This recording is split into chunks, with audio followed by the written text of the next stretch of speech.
Ya pemirsa, dalam persidangan hari ini, saksi menyatakan tidak mengotopsi Mirna, tetapi hanya menganalisa pemeriksaan dari penyidik. Apa akibat hukum yang muncul dari persoalan ini? Untuk membahas masalah tersebut dan bagaimana jalannya proses persidangan hari ini, atau untuk persidangan yang sudah jalan ke-16 di hari ini, pemirsa, kita sudah kehadiran pakar hukum pidana dan sistem peradilan, Pak Nasrullah. Selamat sore, Pak Nasrullah. Terima kasih sudah hadir, Pak Nasrullah. Terima kasih. Anda pasti melihat jalannya persidangan yang ke-16 hari ini ya Pak, persidangan yang cukup panjang. Kebetulan saya tadi pagi diminta memberikan komentar oleh salah satu televisi, televisi swasta. Ya.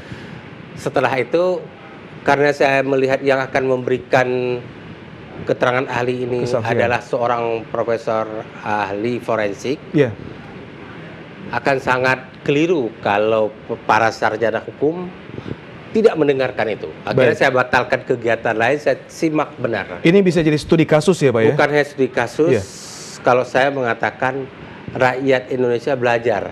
Ini 4 SKS, bisa 3 semester kita baru dapat, tapi tadi disampaikan hanya dalam 2-3 jam oleh seorang yang sangat pakar di bidangnya. Saya ingin koreksi sedikit. Silakan. Beliau tadi Prof. Budi Sampurna bukan saksi, tapi ahli.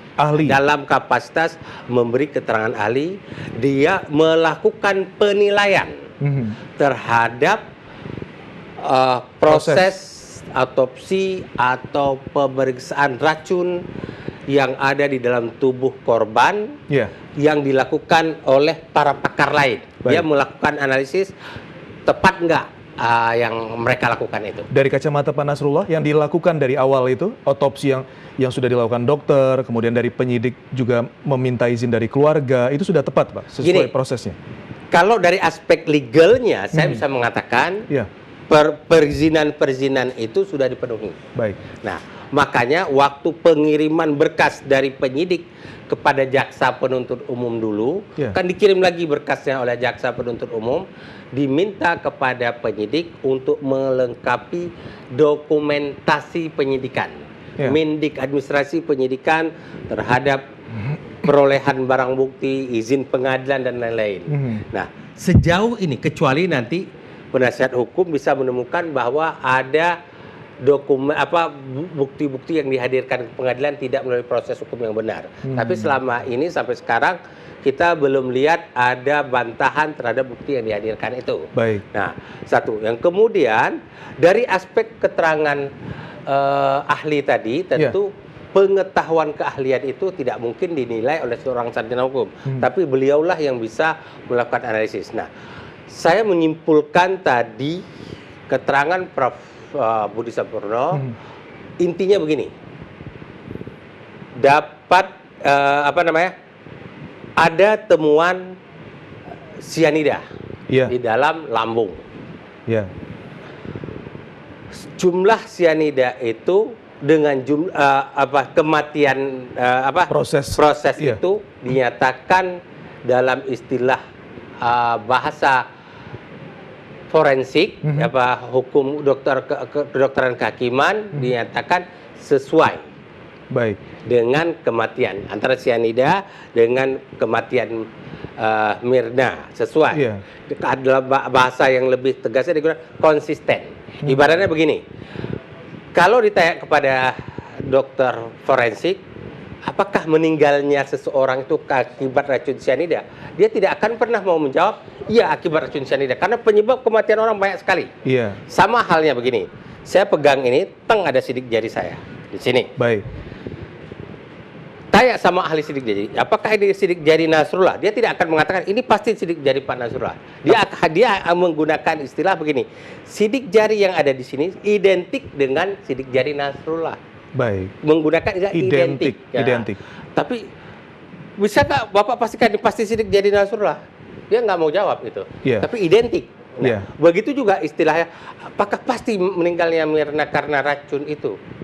Nggak akan dia jawab, karena dia menggunakan konsisten sesuai dengan penyebab racun. Nah, kemudian pertanyaan berikutnya, kok hasil forensik kemudian itu kok nggak ada ditemukan racun di jantung, otak dan hati?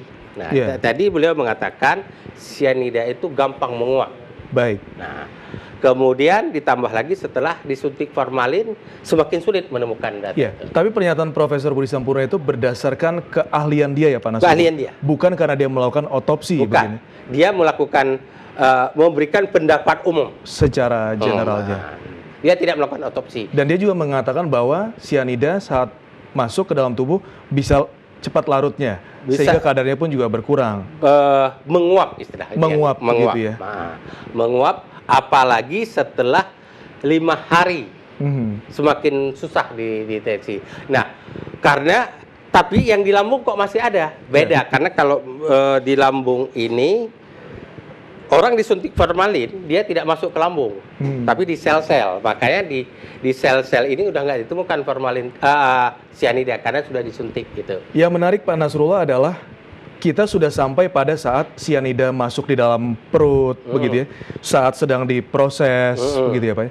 Tapi kebenaran atau bukti sebenar-benarnya bahwa Jessica lah yang memasukkan sianida sampai sekarang kan belum ada. Ya.